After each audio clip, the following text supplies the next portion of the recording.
must I just make sure I'm happy with my view as well, so I can see people's faces.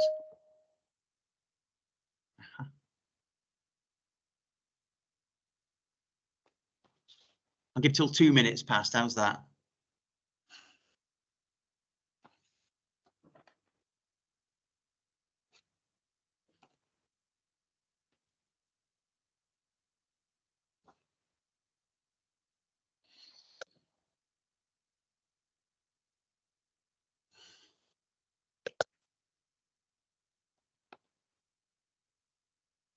Perfect.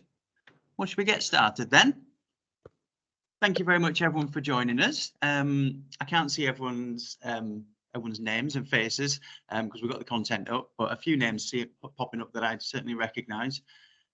So hopefully we're all in the right place. We're here for the Greater Manchester AHP Support Worker Career Conversations, supporting steps into apprenticeships.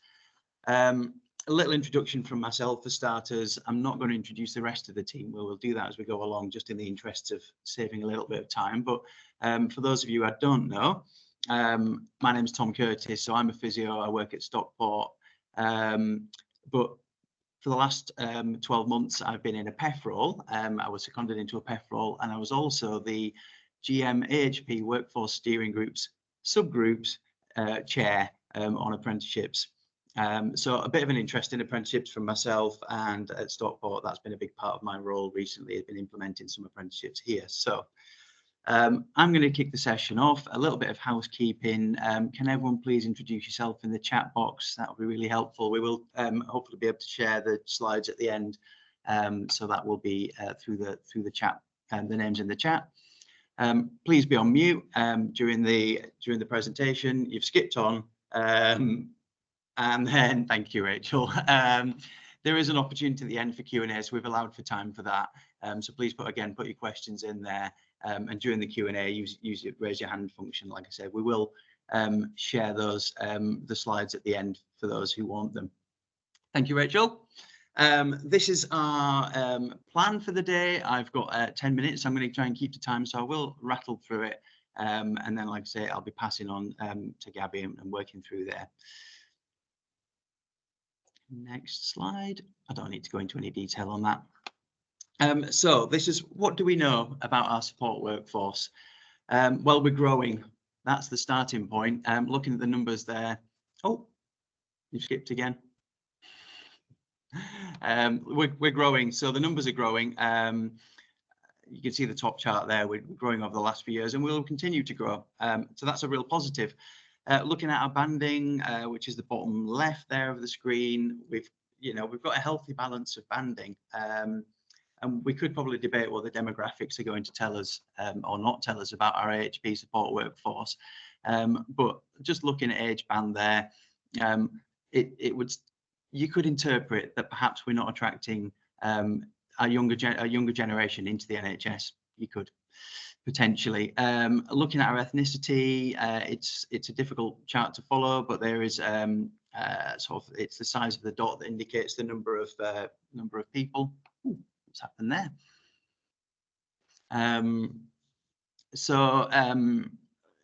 Our ethnicity is not reflective of our population that we're serving within our AHP support workforce.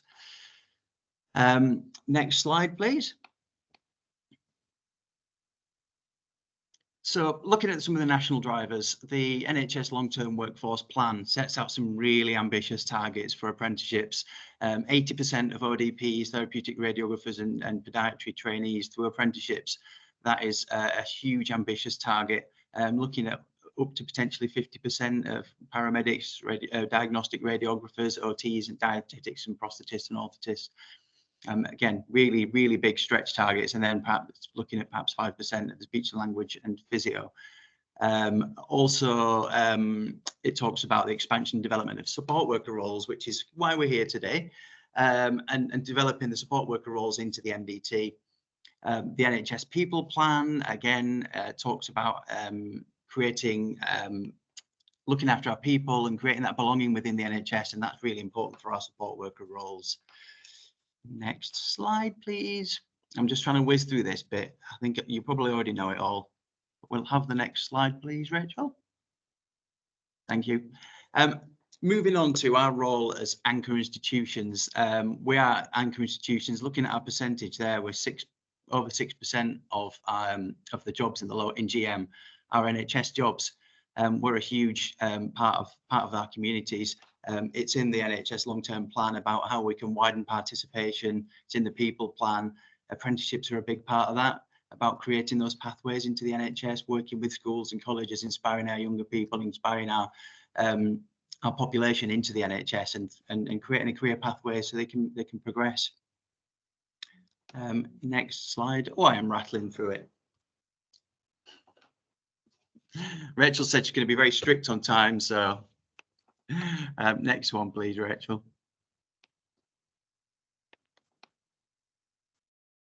Is it going? We're having IT issues.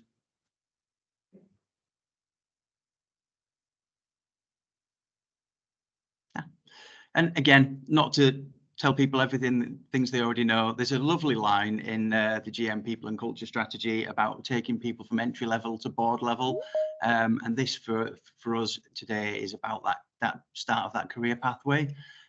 Also, you know, we know about AHP's Deliver. We've got the Improving Health and Care in GM as well. So that's just to highlight a couple of key papers. Finally, just before I hand over to Gabby, which I will do in just a second, it's just about my experience of creating a support worker pathway, having recently implemented level 3 and level 5 support worker pathways, and feeling like we're in quite a positive position, knowing that there are many of our support workers within Stockport who have got a passion for progression, feeling like we're in a really positive position and setting some quite ambitious targets for ourselves around implementing level 3 and level 5 apprenticeships. But actually the reality of it is much more tricky, and it's just about making sure our workforces are prepared, and that's what we're going to be going into today. And certainly I learned a lot through that process, so hopefully we can share some of that learning today. So I'm going to hand over to Gabby Ford on behalf of NHS England, and I'll allow her to introduce her full title. Lovely. Thanks, Tom. So yes, those of you who I've not met, my name's Gabby Ford and I am an AHP Regional Support Workforce Project Lead working with NHS England at the minute. So I'm going to talk about the AHP Support Worker Competency, Education and Career Development Framework, and also what the AHP Career Portfolio is all about. So if we move on to the next slide, I've just got an animation to hopefully will work, which is on our web pages. So if you do want to download it and use it in any presentations, it's readily available.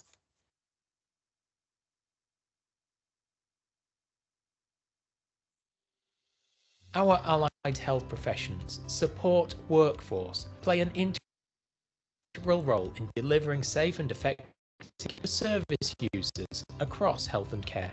The National Health Education England AHP Support Workforce Programme has spoken to members of this workforce. They've shared that they're not always involved in the plans that affect them.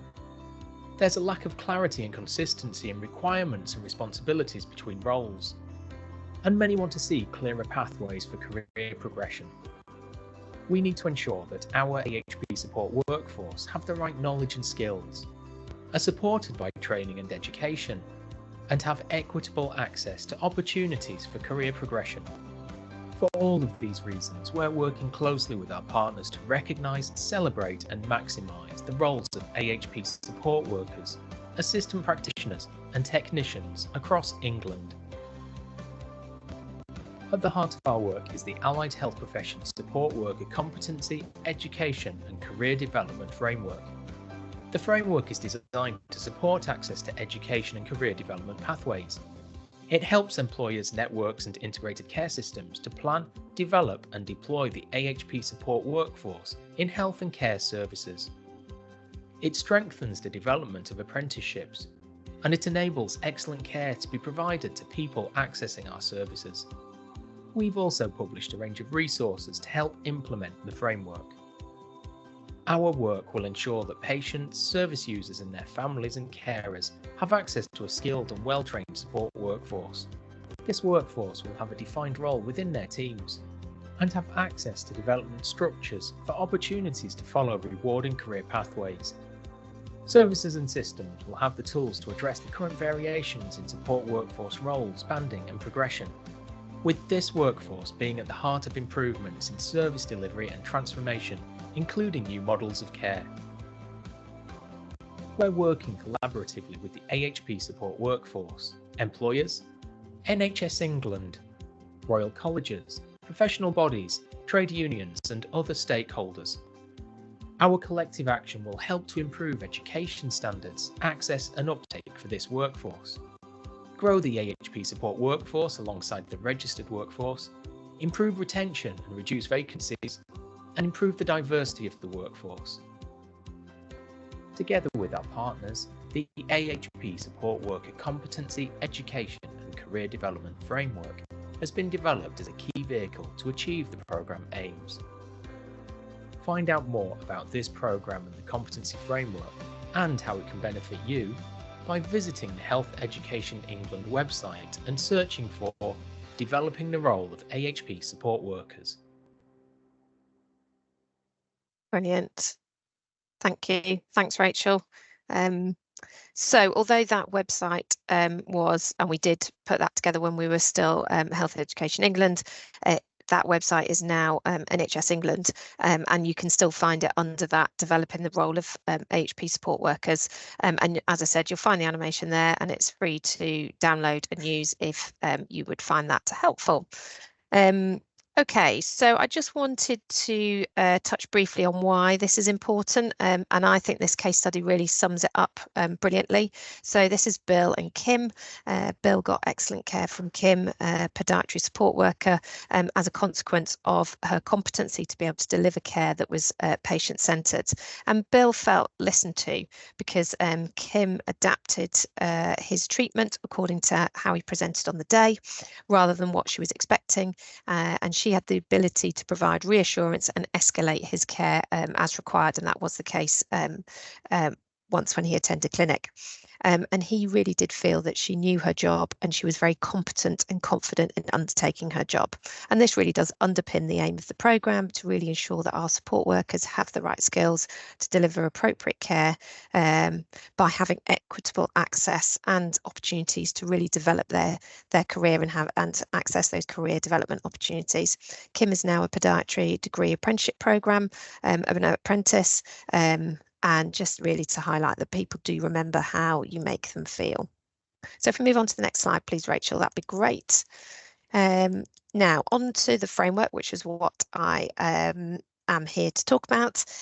So the framework does underpin that the National Support Workforce Programme, which the animation was talking about, and it was published back in October 2021. So a few years ago now. If you've not read it, I'd really recommend you do so. Again, it's on our web pages, and the link to that is the bottom of on the bottom of this slide, which I'm sure will be circulated, and you'll be able to have access to it. The framework really does seek to address some of the frustrations, which I know the animation was talking about, that have been voiced by our support workers, that we know and we've heard from our research, from our scoping work, and from published work as well. So what's the purpose of the framework? Well, you can see from this slide, it's an enabler, and I won't go through all of these points, but just to pick out that it's about career progression, it's about optimising the capacity but also the capability of our support staff in a safe and efficient way, to be able to work at the top of their scope of practice. And it also supports the delivery of the level 3 and level 5 apprenticeships, which I know we're going to be going into a bit later on. So it does support that in-work development and that inside up grow your own strategies, and also that entry in as well, which Tom just touched on. And it does support good quality career conversations. So thanks, Rachel. If we move on to the next one, which is just really very briefly just to touch on the structure of the framework.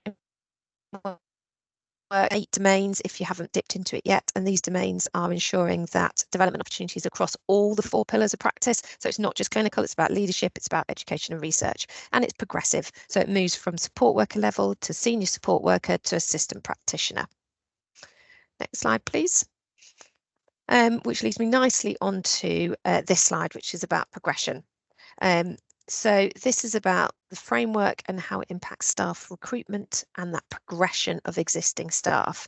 So as you can see, there are educational requirements, but also importantly, experience has also been recognised within the framework. It's important that entry level, just to point out that entry level doesn't have to have NHS experience, but really to look to those transferable experiences and skills of people working with the public. Also to note that educational requirements that are set out in the framework can either be on recruitment, or if the individual can be supported to achieve it within the first 6 months or so of being successful in post. So when we're thinking about our support worker career conversations, you can see how this framework really does aid those that want to progress and those that really want to work on their in-work development opportunities. Next slide, please, Rachel. I think we'll move on to the next one. This next one is just a bit of myth busting. I'll just go through a few points on the left-hand side. It really does highlight the importance of our support staff, which I'm sure I don't need to elaborate on. It really does enable good quality career conversations, which is what we're here today to talk about. And it really does enable that to take place for all our support workers, and that they have the opportunity to access training that they've highlighted they want to complete and is appropriate and relevant to their role, which really does enable excellent patient care by that continuous professional development. And the framework enables that targeted investment in training opportunities, which we've seen over the last few years, and we've seen with our apprenticeship pump prime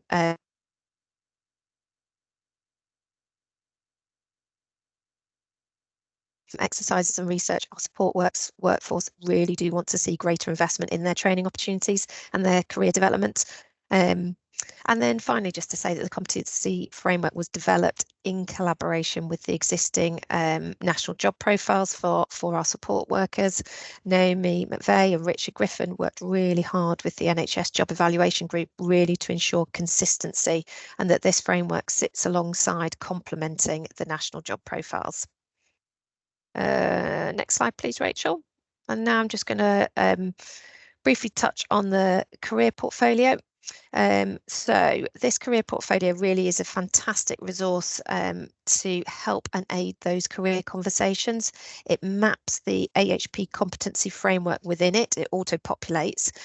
So depending on what level of support worker you are or what level of support worker you're supervising, it will then map the relevant domains within the document. It's a national resource, so it's housed on our national web pages, which was on the link that I pointed out earlier, and I can pop that in the chat box. All you have to do is go and download it. It's been tried and tested and piloted initially in the Southwest, which is where they developed it, and then it was scaled up to be tested in a few other regions as well, and has been met really positively and has been a really useful resource to make colleagues their own. There's also a really helpful guide that's been produced that sits alongside the career portfolio, again on the national web pages, and that just gives you a step-by-step guide on how to use it. So it saves you reinventing the wheel if you haven't got anything in place. And we're going to hear after me from Robert, who has got first-hand experience of it.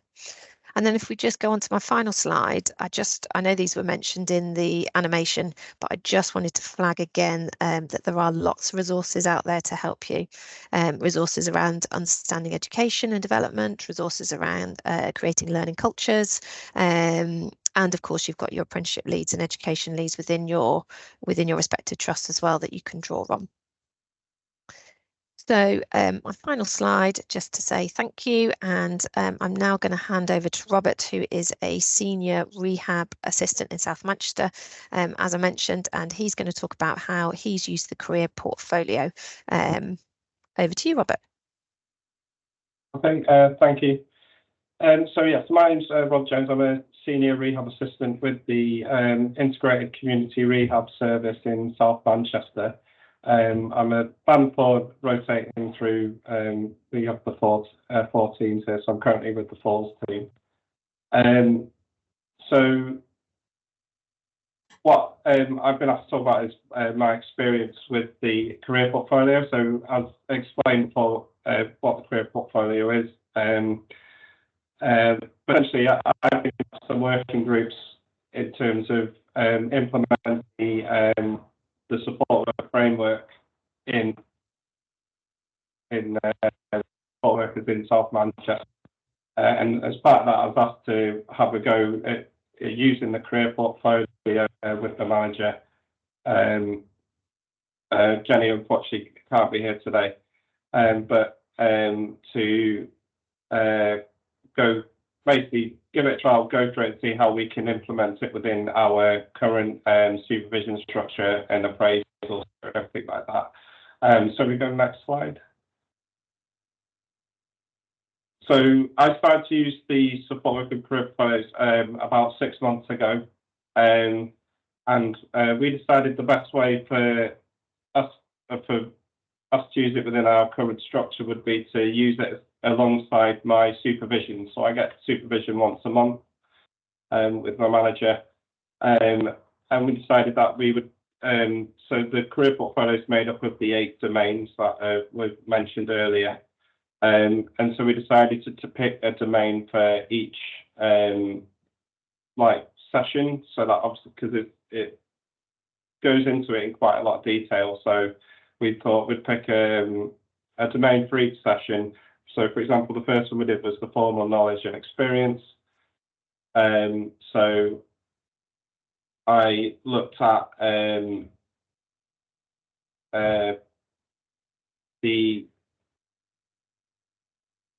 I looked at the what was on there. So even though I'm a band 4, looking at the levels, I would put myself at the intermediate top end of the intermediate level, working towards the top level. And what we looked at there was what I needed to do in terms of using the guides from the framework as to what I could do to move on to the next level. So I found it's really good, and so we could probably move on to the next slide.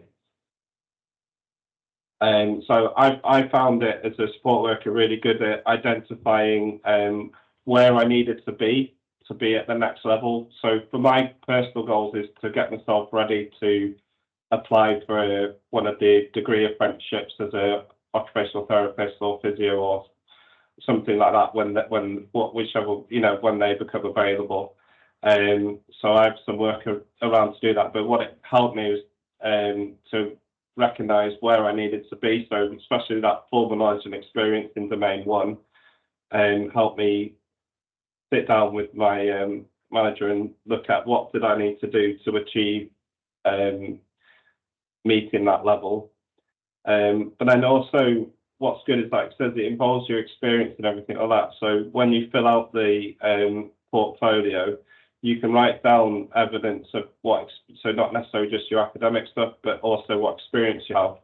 Then also in all the other domains, it helps you look into different areas that you wouldn't normally think about when completing like an appraisal or doing a supervision document or something like that. So for example, domain 2 is about supporting service users. So we had a good discussion about the different areas that the domain talks about in supporting service users, and I was able to evidence stuff and document stuff within the portfolio of what I've done to evidence stuff that I have done in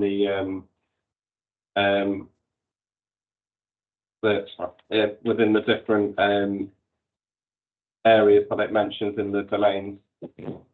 So in terms of me using it, I found it a very useful document. It's pretty simple and easy to fill out with along with the guide.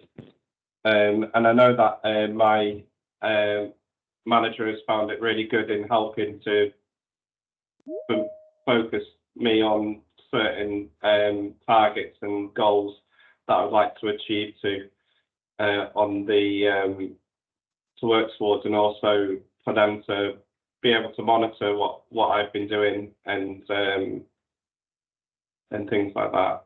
In terms of the benefits from the manager is that it's really good for them to see where, in terms of where I am, in terms of my development, things like that, and also to highlight things which I could and guide me onto things where I need to work towards.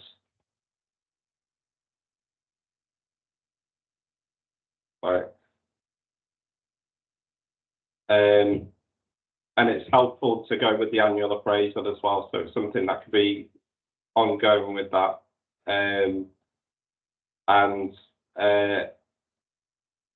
Main thing is just it's really good goals and things like that. Next slide. Oh, sorry. Create a career. I've used it, so basically I've got a set of goals now that I've used from the using the career portfolio to what I need to do over the next 6 months to make myself ready to apply for apprenticeships or anything like that when they become available. So yeah, so I have a clear plan now, and that mainly comes through using the portfolio. Next slide.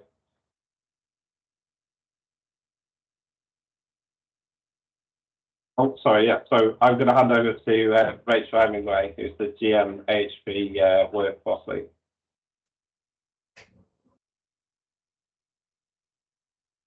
You might mute, Rachel.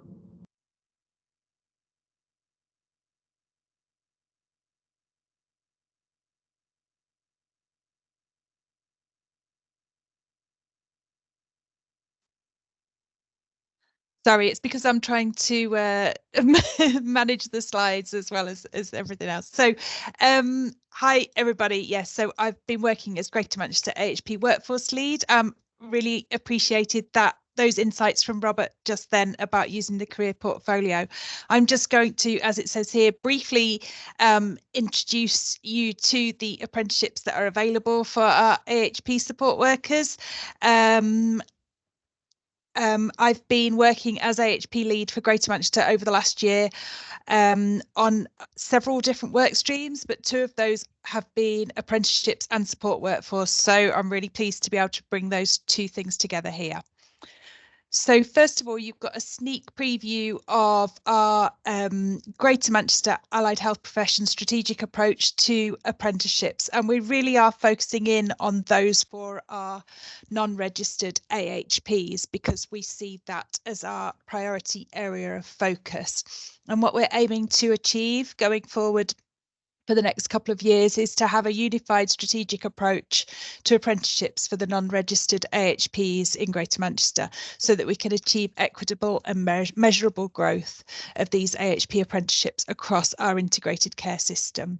And the way we're going to seek to do that is to evidence inclusive recruitment from the local community into apprenticeship roles, which will widen participation into entry-level AHP roles. And I think, hearing from Robert about his sort of development and his intentions to develop into a registered allied health profession shows that we can then create that movement through our support workforce through by using apprenticeships and career development conversations, which enables us to then recruit from our local community and increase the diversity of our workforce. We aim to use Greater Manchester colleges and HEIs as our first choice where available for our apprenticeships, but we should also be using the NHS England preferred apprenticeship suppliers where available and appropriate. We are aligning with our Greater Manchester People and Culture strategy so that we make sure that we are prioritising and focusing on what Greater Manchester sees as the health and social care objectives and workforce needs. And we're going to promote the development of career pathways using apprenticeships to develop our workforce at all levels with this particular focus on our AHP support workforce. And that's what we're really working on here today. We're going to ensure clear communication of expectations around pay, contracts and job descriptions with the apprentice and with their team. And we're not seeking to do that today. There may well be questions about some of those things, but if we identify that as a need, we can perhaps look at that as a future focus. So first of all, I just wanted to mention the Higher Development Award, which is not running in Greater Manchester yet, but we do have a project underway at the moment working with Manchester College and Manchester Foundation Trust, and also potentially working with Wigan and Lee College and Wrightington, Wigan and Lee NHS Trust. So the Higher Development Award helps people to get, so a lot of our support workers, we are aware, have a gap in terms of their perhaps education background, which can prevent them from stepping onto the level 3 apprenticeship programme, because there is a need, if you go on to the level 3 programme, to have your functional skills in English and maths at a minimum of a grade 4, which is a C in old money. And so the Higher Development Award helps people to develop their own sort of confidence and their self-efficacy, their communication skills, some basic leadership skills, some work on coaching and mentoring, but it also does that alongside functional and digital skills. And it also includes a service improvement project. There's 3 levels of the Higher Development Award, 1, 2 and 3. And in our pilot project, we're just trying to determine which level we're going to focus on in Greater Manchester. You can contact me for more information about this. And when you get the slides, there's a link to a newsletter about that. Some of our Greater Manchester employers do use the level 2 healthcare support worker apprenticeship. This isn't specifically for allied health professions, it's used for healthcare support workers of all types, and but it's a great sort of entry-level apprenticeship, and it would give the support worker a qualification equivalent to a GCSE grade 4, and there's a couple of links there to the specification of those. But as Gabby's already mentioned, we're focusing particularly on the level 3 and level 5 apprenticeships nationally and in Greater Manchester. So there's been a nationally led procurement process focusing on these 2 apprenticeships, and that's actually been led by our teams in the Northwest, by Naomi McVeigh, who's our Northwest AHP workforce lead for NHS England. She leads on the support worker pathways, and Gabby's been working with her very closely on that. So these are the goals of that national work that's being carried out.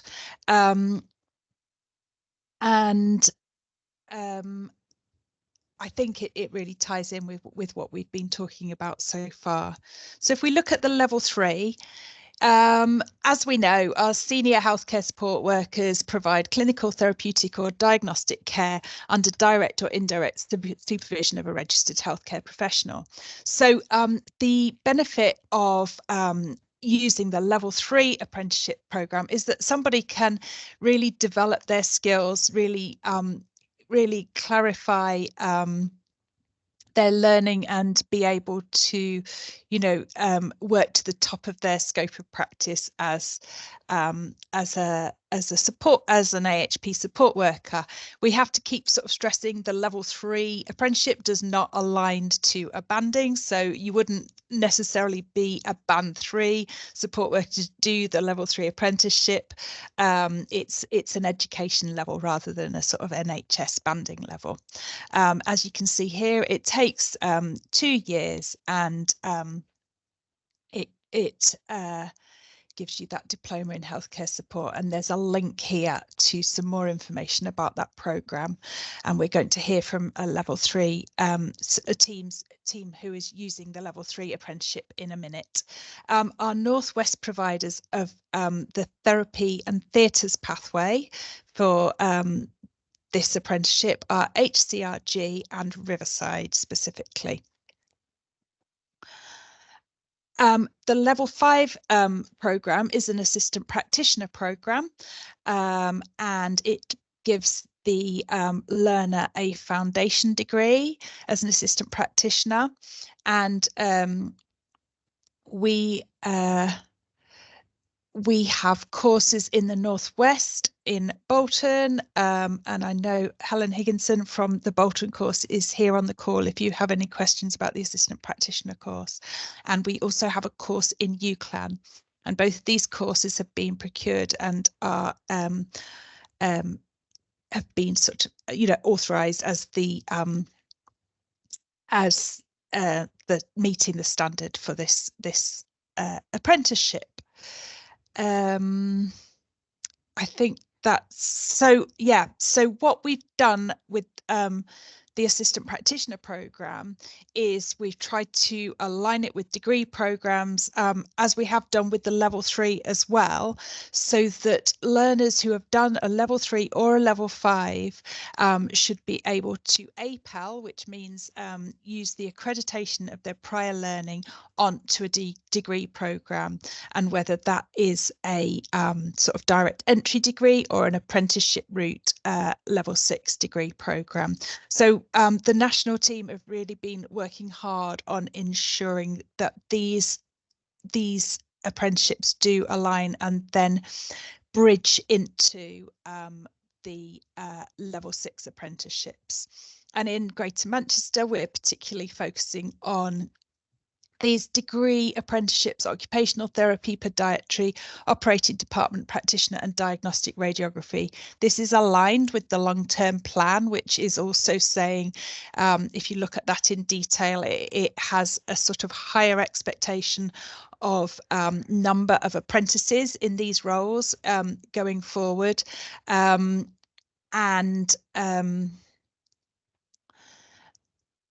yeah, you can as I've said, sort of go from the, not in all cases, you have to check it on a case-by-case basis, but the ambition is to progress from a level 3 or a level 5 apprenticeship onto these degree routes. There's a lot of work that's continuing to go on in these areas, but this is the direction of travel for our AHP professions. So for more information, because that really was a whistle-stop tour, and you may well have more questions on this, and we do have some people on the call who have got more experience if you do have any questions at the end of the webinar. But this is a great resource, the employer guidance that was written last year, and there's a link there on the slide. And then I think I would really recommend that you go to your trust apprenticeship leads. They have loads of information, but they also do need to understand about our AHP apprenticeship routes as well. You could talk to the widening participation lead for the Northwest, which is Jackie Gladwin. You need to be in touch with your AHP education and workforce leads if you have them, your chief AHP, and then there's a link to the national information there on the Health Education England website. So now I'm going to hand over so that we can hear first of all about how using the level 3 apprenticeship, and I'm introducing Mark Burns and Catherine McSorley-Reid, who are from Wrightington, Wigan and Lee Teaching Hospitals. Thank you.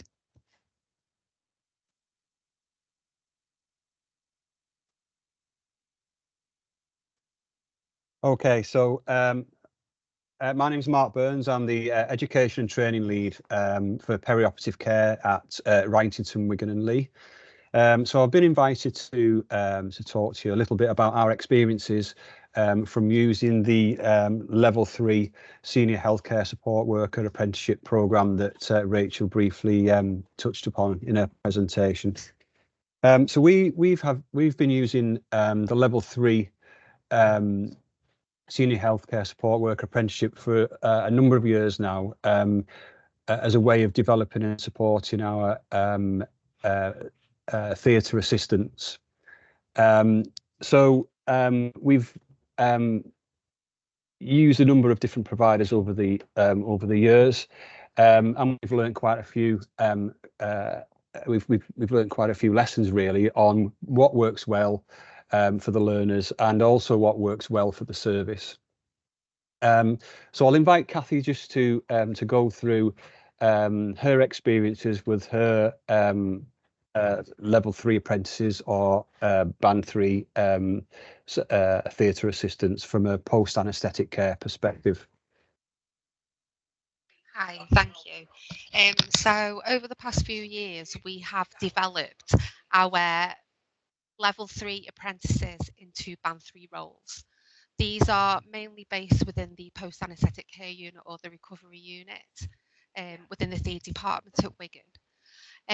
We have 2 presently, but we are looking to expand our base to 3.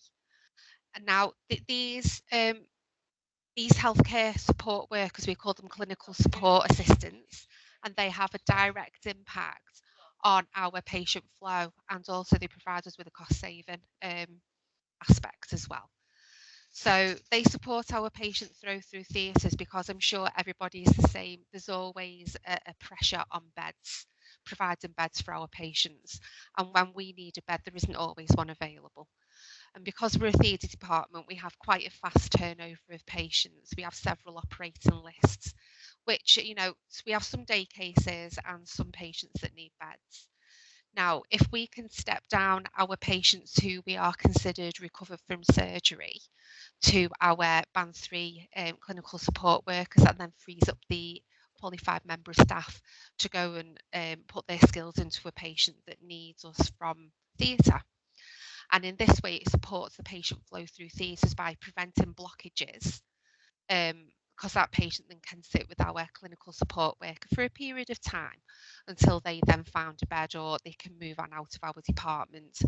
We're very lucky to have enough space to provide that. We've got basically 3 areas: an adult main recovery area, a paediatric room which is linked, and then we have an isolation room as well. The clinical support workers also provide that important second person role.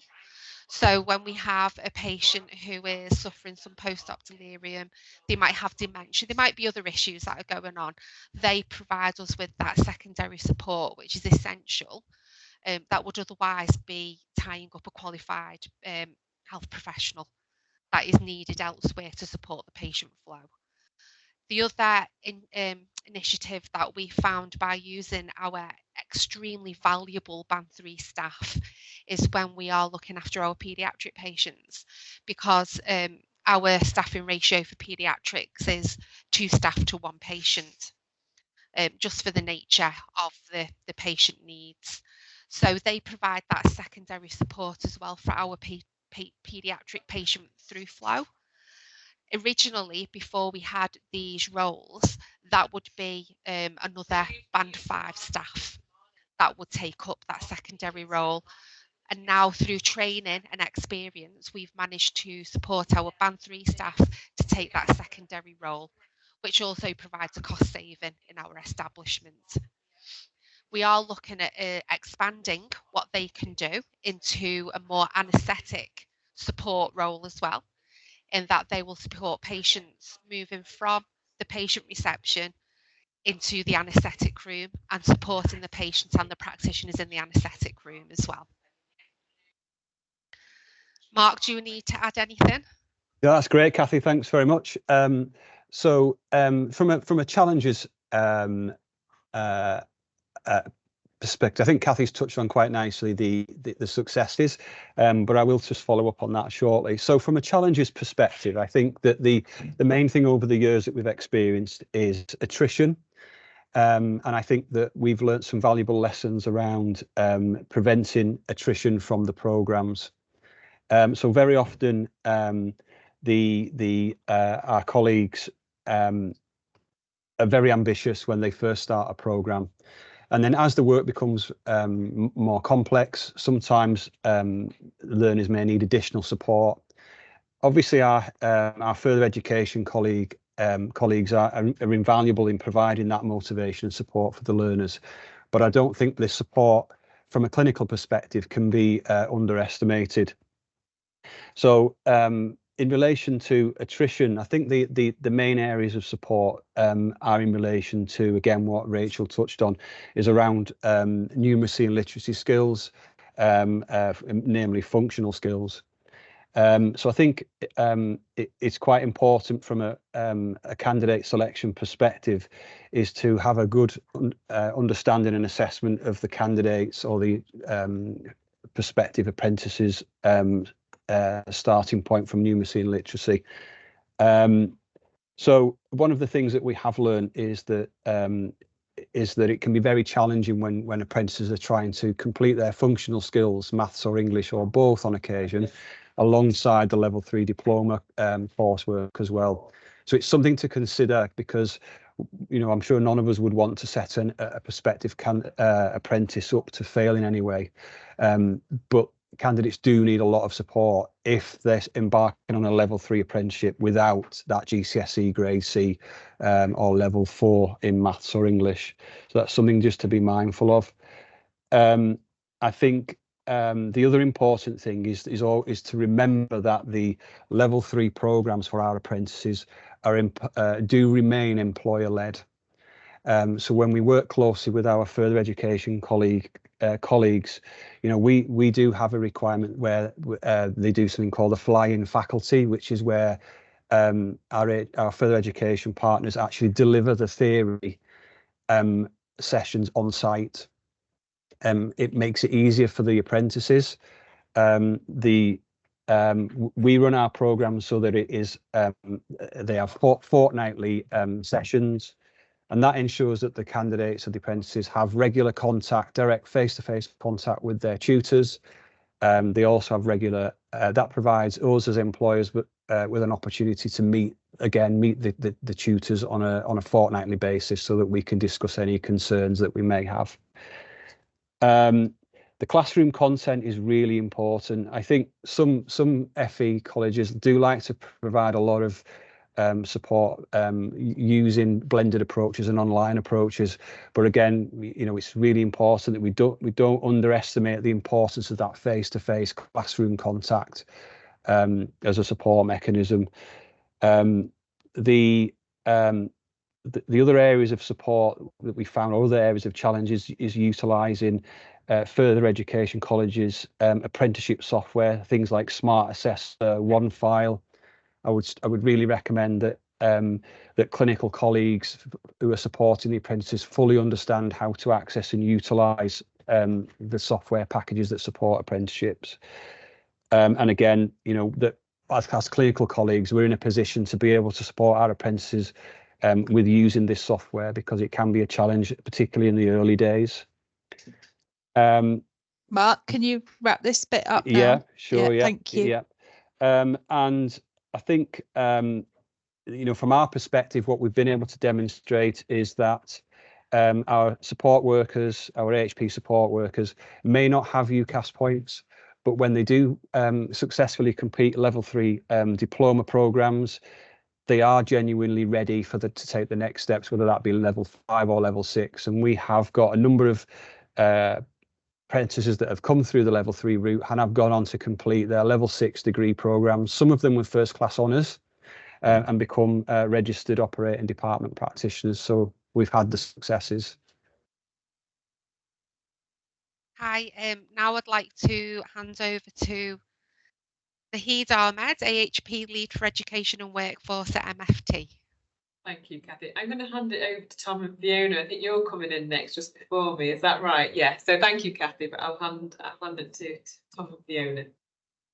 I'm going to mostly keep quiet and let Fiona do the talking, to be honest. So. Yes. Hello. My name's Fiona. I've very recently started on the level 5 assistant practitioner that we were just talking about earlier. So Tom's asked me to kind of come in and speak a little bit as to what led me to want to do the apprenticeship and how it came about in the first place. Yeah, is it okay if I get the next slide with the first question on? Thank you. So I've actually worked in the NHS here at Steppenhill for about 8 years now. I kind of stumbled into healthcare when I returned to work after having my children. Started off in ICU as a healthcare assistant and completely fell in love with patient-led care, especially in the acute setting. But after 8 years, started to feel quite frustrated that there was no possible way for me to progress within the role that I was, which was Band 2 HCA.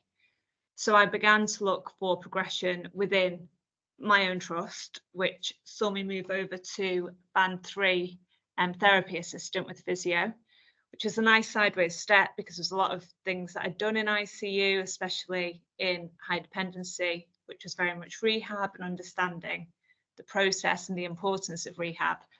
I made it very clear when I came into the role in my interviewing process that it was the progression aspect that was the real push for me to move into a different role.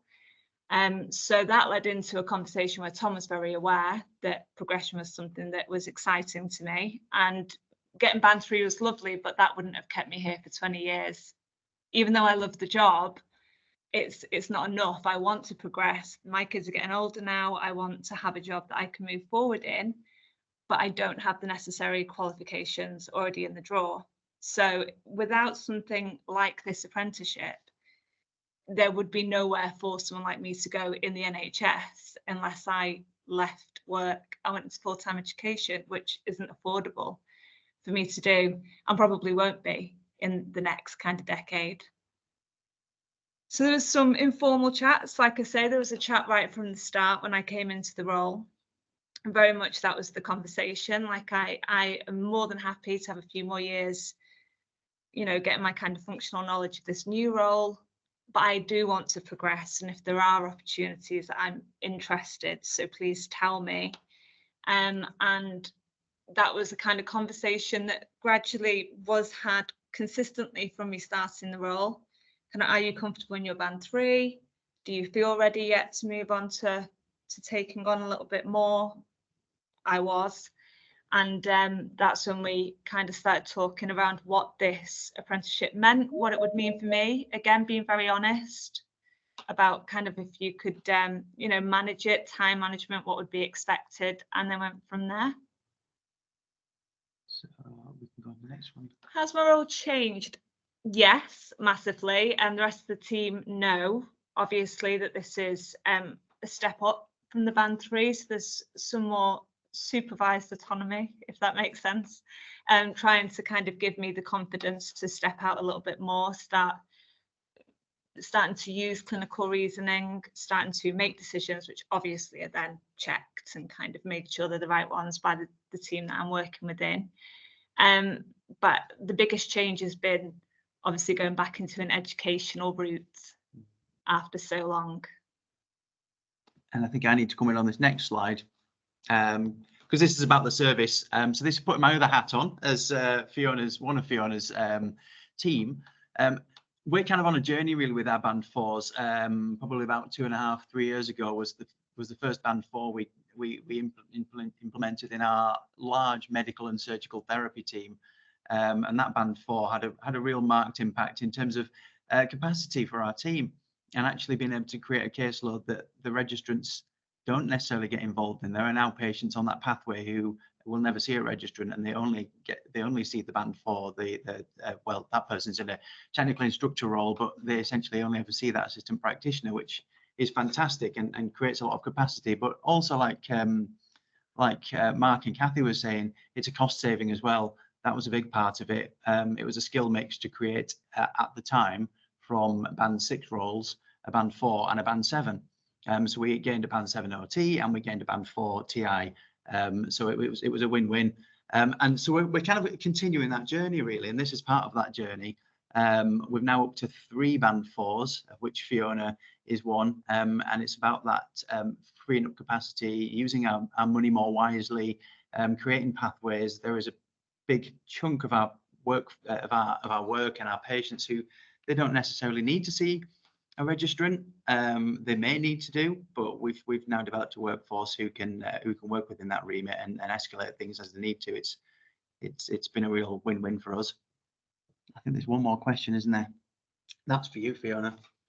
I would say that go into it eyes wide open, because it is a return to an educational setting, as well as obviously taking on more at work. But you'll often find that what you are reaching into at work, you probably have quite a good core understanding of anyway, which is really helpful. You know, it's not, there's a big part of what I'm taking on, which is something that I am comfortable with. And I feel like I have a lot of base kind of skills that I've built up over the last 8 to 9 years that I can take forward into that learning journey. Probably the hardest part is going back into university setting and starting to tackle things like academic writing and referencing, and all of these things are very new. But as long as you kind of go into understanding that there is going to be additional time that you're going to have to put into it, and that it probably is going to be challenging, and you understand the support that's there, if you do come across those hurdles, it's a wonderful, wonderful opportunity. Like I say, for me, this opens the doorway to potentially being a registered practitioner within the next, 5 to 6 years. Whereas without it, I would never be able to progress beyond band 3 or 4. That would be it forever. So it's a wonderful opportunity. And yeah, I'm enjoying it. So I'd say go for it. Absolutely. And the other thing was that? Yes. Getting your GCSE Get your GCSE certificates. That was, yeah, I had to, it's 2 decades since I did my GCSEs. So I had to go through the process of finding out who the exam boards were and getting it from them. So again, it's just to kind of have those conversations early on, so that if there isn't something that somebody can just put their hands to, they know that there is a way to get hold of that proof. But it takes a few weeks, a few months, so it's good to be prepared with that one as well. Brilliant. Thank you very much. And we are handing on to Naheed. Hi, yeah, my name's Naheed, AHP Lead for Workforce Education and MFT. So a big thank you to all of you, all our guest speakers that have come today and shared their experiences and views, and all of you that have attended. So I'm just going to open up the floor for any questions, and we do have some polls that Rachel and I will sort of launch afterwards, but any questions for anyone that's on the call. I kept an eye on the chat and I haven't seen any questions pop up, so feel free to put things in the chat that you have. We'll obviously answered all your questions in advance of all the information we've thrown at you. Rachel, do you want to launch into some of the polls that we had? Yeah. Can I just check whether the previous polls showed up? Did they come up? They did, I think, just as Tom was talking. So I'm not sure if everyone missed. So yeah, okay. So I'm just going to progress the polls on just to hear about your learning now. So I'm not just, can you see anything in there in the chat around? The question is, how likely are you to have a career conversation with your AHP support workers following on from this call? But I don't know why it's not launching properly. Should we do it by a show of hands, perhaps? Yeah. We'll do it the old school way. Let's do it old tech. So the question is, again, how likely are you to have a career conversation with your AHP support workers? So Catherine, yeah. Perfect. I'm assuming these hands up are you putting your hands up to say yes, that you would, rather than asking any questions. Perfect. Yes, we've got a few hands to go up there, which is fabulous. I suppose we'd like to hear if you've not got enough information from this webinar to do that. Would anyone like to say what else it is you would need to enable you to do that?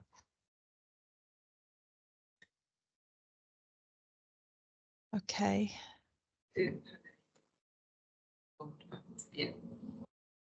Tasha just said we don't have any, but would feel more informed about it. Okay.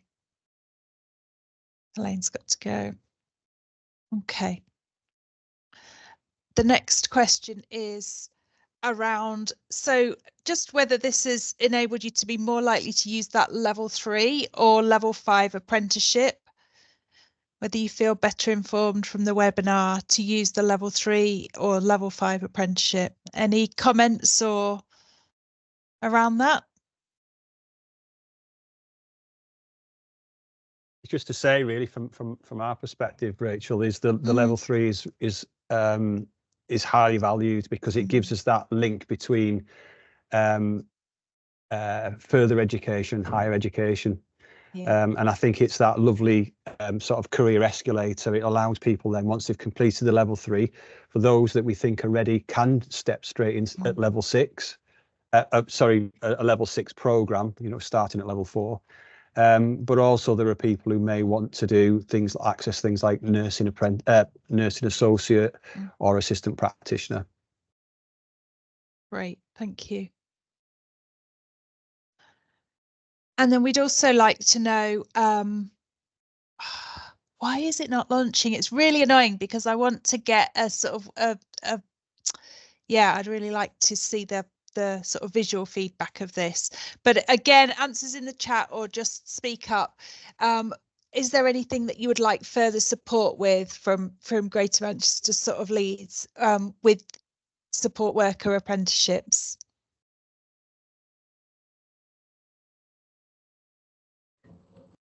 Okay, not particularly. Can I just add something in, Rachel? Just talking from a provider trust. I think when we talk about apprenticeships, it's sometimes around the functional skills, and you look at the criteria and what stops people progressing into functional skills. So I know some organisations have the offer of functional skills within an organisation, but I suppose it's just, I think Fiona, you sort of alluded to it as well.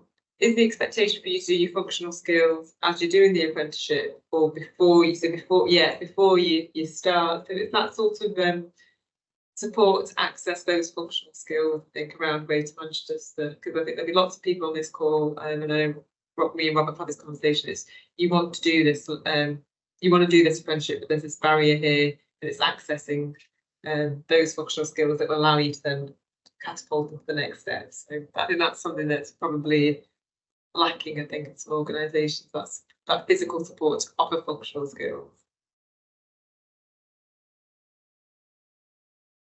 And we're going to be testing how that works with the Higher Development Award over the next few months. So watch this space. There'll be more sort of communication around that as it progresses. Mike's got his hand up.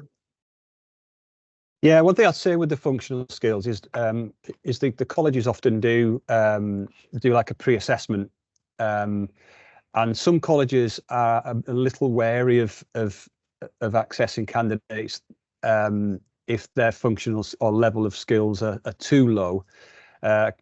And what I would say is that when they do the pre-assessments online using software like Galaxy, etc., is that if the candidate comes out at lower level 1 skills, then we've demonstrated that candidates are quite, with a bit of support, are more than capable of achieving that level 2 functional maths or English by the time they get to the endpoint assessment. We have tried candidates who've assessed at entry-level maths and English, and they have found it more challenging to make that step from entry level 1 to functional skills level 2. So I think that there does need to be careful selection of candidates to make sure that we're not setting people up to fail, and we're not causing too much anxiety and stress for apprentices as well along that journey. But the way that we've worked with partners is that if apprentices do need functional skills, is to try and front load the programme with the English and maths tuition, and hold back a little bit with the diploma coursework, so that, and most candidates can complete the maths or their English certainly within 3 to 6 months of that programme, and then we can, sort of accelerate the diploma coursework once they've completed their maths and English exams. Thank you. Helen, did you have your hand up? And then you popped it down and you put them in the chat there. But do you want to come in? I did. I was just reiterating really what Mark said. That's why I've put it down. So we obviously I'm University of Bolton, so it is a huge barrier. We find the Maths and English to the workforce and those people who want to come through, that would make excellent assistant practitioners. We've sort of like taken a different slant on it because we've done it both ways. If you're not allowed on and you are allowed on, we're taking a slant on it now that you will be allowed on programme as long as you are meeting a working towards level 2 via a Maths and English assessment. And we find that's that works better in terms that we know they're already at a certain level. Because just like Mark said, if you get someone at entry level 1, it takes approximately, I think it's 50 hours per level to work through on your functional skills. So it's a huge amount of work to take on board. But again, we're going with the sort of like the front loading or maybe a summer school type thing to work with those, because we get fantastic support workers that come to us to say, can I do this? I've got support from a manager. But then the Maths and English is a barrier. And just like Mark said, we don't want, I think it was Mark anyway, we don't want anybody to, we're not setting in the process of setting people up to fail. So we want them to get through, and especially now it's an integrated award as an assistant practitioner. We don't want anyone to see at the end of 2 years' work that they've not achieved that apprenticeship. Yeah, so it's an ongoing issue, I think, across the board. Thank you. Any more questions? I'm just going to quickly go through the chat. Has anything else been asked? There's some comments for future sessions. Melanie. If not, that draws our webinar to an end. If we're happy with that, with 25 minutes spare, which I'm sure you won't complain about. But if there's anything that you think of, anything else that you think you'd benefit from, just please, we'll say message Rachel. Is that all right, Rachel, as a point of contact?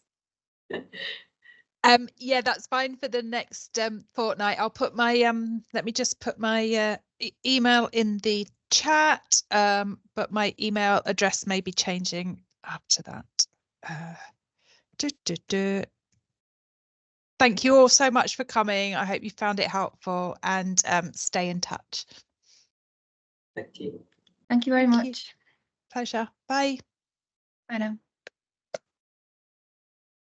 Thanks to the presenters. Robert's gone. I was going to say we're staying on for a minute. Yeah.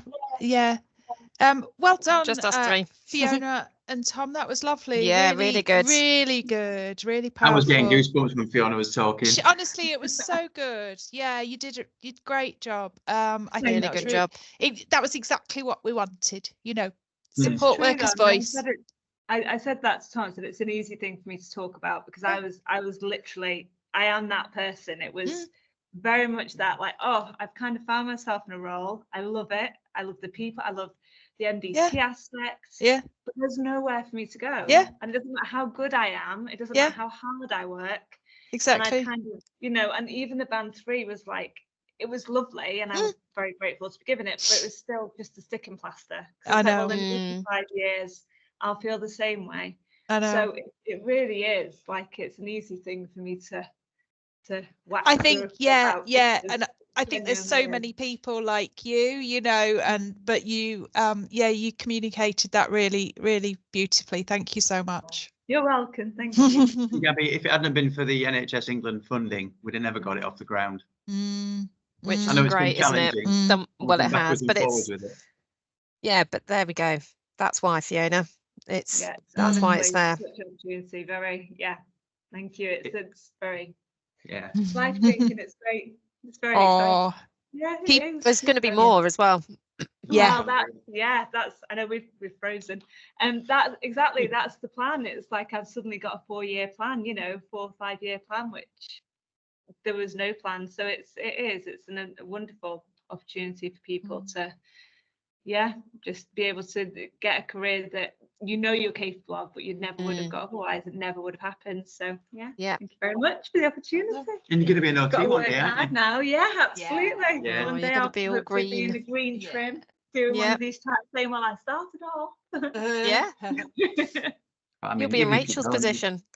Exactly. Yeah. But even if not, it's a win-win for us. I mean, even if you decide that at band 4 and AP is where you want to finish, then that's That's Mm. a real result for us as a team as well, anyway, because we get you. Cool. So happy days.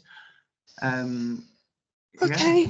So you just need to, Fiona, when you do, Oh. if you do move on to a Just degree. thinking, it's probably still recording, isn't it? Oh yeah. Wasn't Oh I yeah. hate Stop that. the recording. I hate that because you can't sort of clip it afterwards.